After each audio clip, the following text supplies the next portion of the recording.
In the northern kingdom of Macedon, where rugged mountains met restless ambition, a child was born who would one day shape the foundations of the world.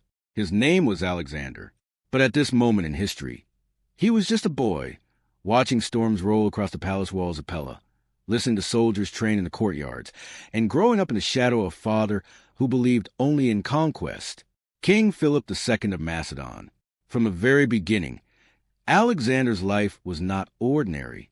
While other children learned poetry or played simple games, Alexander was being shaped for something far greater. His mother, Queen Olympias, filled his mind with tales of destiny. She told him he was descended from gods, that greatness wasn't just his future, it was his birthright. And then there was his education. When other princes learned basic warfare, Alexander was taught by one of the greatest minds in history, Aristotle himself. Under the philosopher's guidance, Alexander studied philosophy, science, medicine, and politics. But more importantly, he learned to think like a ruler, to question everything, and to dream beyond the limits of his time. Yet, inside the royal palace, greatness did not come without tension. His father, King Philip, was building a powerful army and expanding Macedon's influence across Greece. But father and son were alike in one dangerous way. They were both destined for greatness, and two sons cannot rule the same sky forever. Alexander watched as his father conquered city after city, his reputation growing across the known world. But instead of simply admiring him, Alexander began to ask a question that would define his life. If my father can conquer Greece, what is left for me to conquer? There were moments that shaped him deeply. One day, he tamed a wild horse named Bucephalus, something no one else could do. While others saw an untamable beast, Alexander saw understanding. He realized the horse was afraid of its own shadow. With patience, he turned the horse toward the sun, mounted it, and rode it with ease. From that moment on, even his father began to see it. This was no ordinary boy, but destiny often begins with silence before the storm. Behind palace walls, whispers of betrayal, ambition, and war began to grow. Alliances shifted. Enemies waited, and Alexander, still a young prince, was unknowingly standing at the edge of history, because soon everything would change, and the boy who once looked at the world with curiosity would begin to look at it with conquest in his eyes. Alexander was no longer just a prince of Macedon. The world around him was changing fast, and so was he. Behind the golden walls of Pella, tension began to rise like smoke before a fire. King Philip II, Alexander's father, was not just expanding his kingdom. He was preparing to unite all of Greece under Macedonian rule. City after city fell into his control. Armies bowed, kingdoms submitted, and with every victory, his power grew stronger and more dangerous. But power has a way of creating enemies, even inside a king's own home. Alexander watched carefully as politics turned the palace into a battlefield without swords. Generals argued, nobles plotted, and whispers of betrayal echoed through the halls. Yet the most painful tension was not between nations, but between father and son. Philip had many wives, many heirs, and many ambitions. And slowly, Alexander began to feel something unfamiliar, uncertainty about his place in the future of Macedon. Then came the breaking point. At a royal banquet, in front of nobles and soldiers, a heated argument erupted between Alexander and his father. Philip, intoxicated with power and wine, made a decision that insulted Alexander publicly. In a moment of rage, Alexander and his companions left the hall. The bond between king and prince fractured. For the first time, Alexander realized something dangerous. Even a prince is not safe in his own kingdom. But destiny was not finished shaping him. Soon after, Philip announced plans for a grand invasion against Persia, the largest empire the world had ever known. Macedon was preparing for war on a scale never seen before. The armies trained harder, the generals sharpened their strategies, and the entire kingdom stood on the edge of history. And yet, behind all this glory, shadows grew deeper. Rumors of conspiracy spread through the court. Old enemies of Philip saw opportunity. Power is fragile, even for kings. Alexander, still young but increasingly aware, began to study not just war, but leadership. He watched his father closely, learning every strategy, every mistake, every moment of weakness. Because deep inside, he understood something no one else dared to say aloud. One day, he would not stand beside his father. He would stand in his place. And the world will remember that Macedon did not rise by accident, but by destiny forged through ambition, conflict, and blood. But before Alexander could become king, the kingdom itself would be shaken by betrayal that would change everything forever. Everything changed in a single, shocking moment. King Philip II of Macedon, conqueror of Greece, master of armies, and father of Alexander, was assassinated in public. No grand battlefield, no glorious war, just steel in the shadows. The kingdom of Macedon fell silent, and in that silence, the world tilted. For years, Philip had built the strongest military force in Greece, preparing for an invasion that would shake the Persian Empire to its core. But now, that dream stood in uncertainty. Power does not wait for grief. It moves fast, and it demands a new ruler. And so, at just around 20 years old, Alexander became king. But becoming king was not the same as being accepted as one. The nobles watched him carefully. Some doubted his youth. Others questioned whether he had the strength to control the vast empire his father left behind. And beyond Macedon's borders, enemies waited to see if the young king would collapse under pressure. But Alexander did not collapse. He acted. Within days, he secured the loyalty of the army, not through fear, but through presence. He marched among the soldiers, spoke to them like brothers, and reminded them of the dream they had shared with Philip. Conquest, glory, and immortality through history. Then came the moment that would define everything.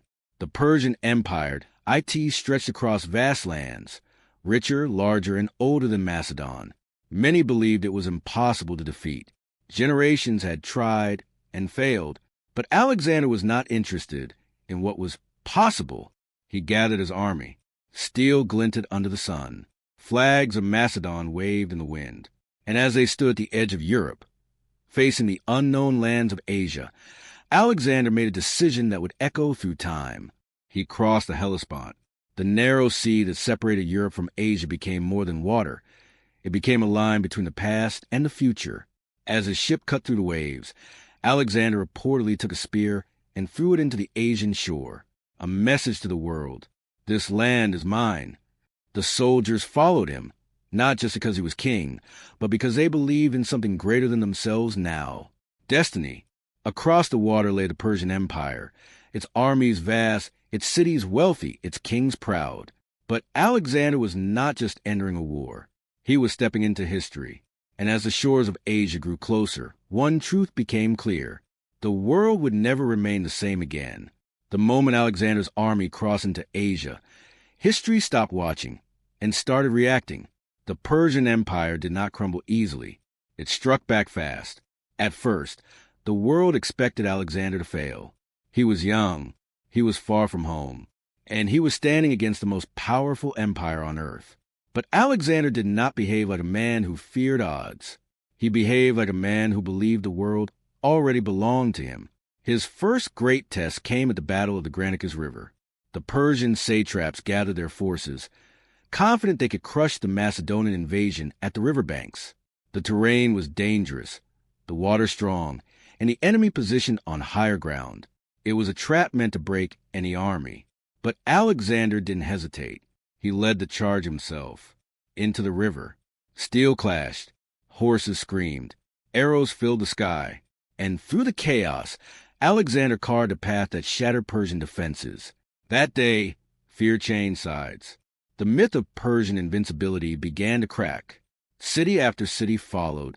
One by one, they opened their gates, not just to armies, but to a rising force that seemed unstoppable. But Alexander's journey was not just about war. It was about control of land, of people, of legacy. Then came Egypt. Unlike Persia, Egypt did not resist him. Instead, it welcomed him as a liberator. The people saw him as someone who would free them from Persian rule. And Alexander, always calculating, knew something powerful when he saw it. Egypt was not just land, it was symbolism. In Egypt, he founded one of the most famous cities in history, Alexandria, a city designed not just for today, but for eternity. But Alexander was not finished. He journeyed deeper into the heart of the Persian Empire, where power truly lived, Babylon. And what he found there shocked even him. Babylon was not just a city. It was a world of gold, knowledge, and ancient greatness. Massive walls, towering temples, and endless wealth stretched before him. When Alexander entered Babylon, he did not enter as a destroyer, but as a successor. The Persian king, Darius III, could not hold him back. After repeated defeats, Darius fled, leaving the empire fractured and leaderless. Alexander was now, in all but name, the master of Asia. But victory came with something heavier than war: responsibility. As he sat in the palaces of conquered kings, surrounded by wealth beyond imagination, Alexander began to realize something strange. Conquest was easy compared to control. Empires do not end when they are defeated on the battlefield. They end when a conqueror learns how to rule them. And Alexander was just beginning to understand the cost of becoming the master of empires. Alexander stood at the height of the world. Babylon, Persia, Egypt, and lands beyond Greece now bowed, directly or indirectly, to his command.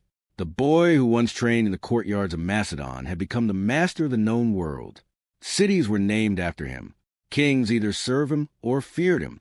And yet, standing in the heart of Babylon, surrounded by unimaginable wealth, Alexander was not satisfied, because ambition does not end when the world is conquered. It only changes shape. Alexander began to dream of something even greater, an empire that stretched beyond Persia, beyond deserts and rivers, beyond everything known to his soldiers. He wanted to reach the edges of the world itself, so he marched east, through harsh deserts, across massive rivers, into lands where even maps began to lose meaning. His army followed him, but they were no longer the same men who had crossed the Hellespont years earlier. They were tired, hardened, far from home, and slowly doubt began to grow. Then came the moment everything began to break. At the edge of India, after years of endless campaigns, Alexander's army refused to go further. They had seen too much war, too much death, too many distant lands that never seemed to end. When Alexander ordered them onward, silence answered him instead of obedience. For the first time in his life, Alexander had been stopped, not by an enemy, but by his own men. Reluctantly, he turned back. The return journey was not a victory march. It was a reflection of everything he had built and everything he could not control. Empires were easier to conquer than they were to hold together. Loyalty was fragile, and even greatness had limits. When he finally returned to Babylon, Alexander was no longer the unstoppable young king who had crossed into Asia. He was something else, a ruler, carrying the weight of the entire known world on his shoulders.